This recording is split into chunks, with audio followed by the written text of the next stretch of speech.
ಬೇಕ್ ಮೇಲೆ ಬೇಕ್ ಕಾಲಿ ಮಾಡ್ತಾ ಇದೆಯಲ್ಲ, ಯಾಕೆ ಇಷ್ಟೊಂದು ಟೆನ್ಷನ್ ಅಲ್ಲಿ ಇದೆಯಾ? ಇನ್ನು ಲವರ್ ಏನಾದ್ರೂ ಕೈ ಕೊಟ್ಲಾ? ಅವಳು ಕೈ ಕೊಡ್ಲಿಲ್ಲ, ನಾನೇ ಅವಳನ್ನ ಕಳಿಸ್ಬಿಟ್ಟು. ಯಾಕೆ? ಲಕ್ಷ ತಗೊಂಡ್ ಬರ್ತಾಳೆ ಅನ್ಕೊಂಡಿದ್ದೆ.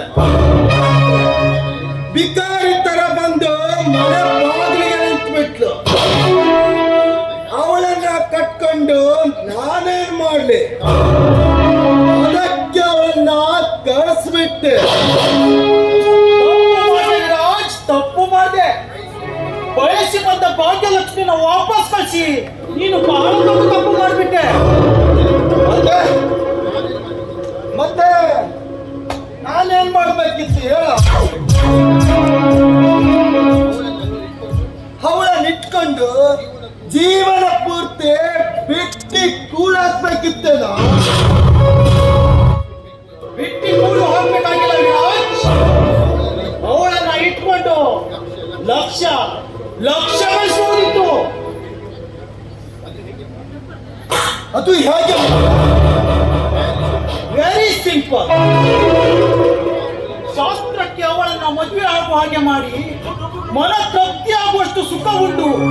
ನಂತರ ಯಾವುದೋ ಒಂದು ವೇಷಾಗ್ರಹಕ್ಕೆ ಮಾರಿದರೆ ನೀನು ಲಕ್ಷ ಗಳಿಸಬಹುದಿತ್ತು.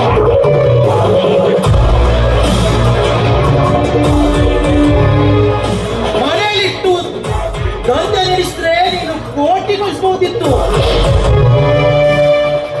ಹುಡುಕೊಂಡು ಬಂದ ಅವಕಾಶವನ್ನ ಕಾಲಿಂದ ಒಂದು ಈಗ ಟೆನ್ಷನ್ ನಲ್ಲಿ ವ್ಯತ್ಯಾಸ್ತಾ ಇದೆಯಲ್ಲ, ಇವಾಗೇನ್ ಬಂತು ಲಾಭ? ನಿಜ ಮೌಲ್ಯ, ನಾನು ತಪ್ಪು ಮಾಡಿಬಿಟ್ಟೆ. ಕೈಗೆ ಬಂದ ತುತ್ತನ್ನ ದೂರ ಮಾಡಿಬಿಟ್ಟೆ.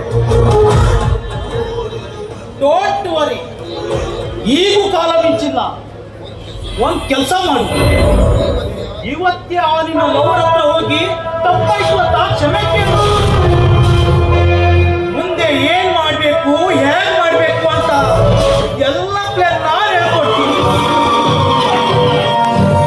ಓಕೆ? ಇಷ್ಟೆಲ್ಲ ಆದ್ಮೇಲೆ ಈಗ ನಾನು ಹೋಗಿ ಕರೆದ್ರೆ ಅವಳು ಬರ್ತಾಳೆ ಅಂತೀಯ? ಬರ್ತಾಳೆ, ಖಂಡಿತ ಬರ್ತಾಳೆ. ಈ ಹೆಣ್ಣುಗಳ ಮನಸ್ಸು ಒಂಥರ ಬೆಣ್ಣೆ ಇದ್ದಂತೆ. ಸ್ವಲ್ಪ ಸೆಂಟಿಮೆಂಟಿನ ಬಿಸಿ ತಟ್ಟಿದ್ರೆ ಸಾಕು, ತಾವಾಗೆ ಕರಗಿ ಹೋಗುತ್ತೆ.